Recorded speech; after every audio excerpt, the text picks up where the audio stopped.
నమస్కారం సిటీ వార్తలకు స్వాగతం. ఖమ్మం జిల్లా కామెపల్లి మండలం అధ్యక్షులు నరసింహారెడ్డి ఆధ్వర్యంలో సీఎం రేవంత్ రెడ్డి చిత్రపటానికి పాలాభిషేకం చేయడం జరిగింది. కాంగ్రెస్ పార్టీ ఇచ్చిన మాటకు మడమ తిప్పకుండా 2 లక్షల రుణమాఫీ చేసినందుకు సీఎం రేవంత్ రెడ్డి మరియు కేబినెట్ మంత్రులకు కృతజ్ఞతలు తెలిపారు. ఈ కార్యక్రమంలో ముఖ్య అతిథిగా తెలంగాణ జనరల్ సెక్రటరీ రామరెడ్డి గోపాల్ రెడ్డి మరియు మండల కమిటీ కాంగ్రెస్ పార్టీ నాయకులు పాల్గొన్నారు.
दिया था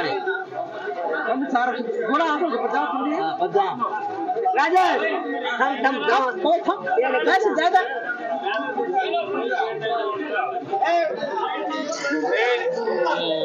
फोटो की रमेश अన్న ఓ నర్సడరా వీడియో ఆఫ్ చేయి ఫోటో నువ్వు ఆఫ్ చేయనా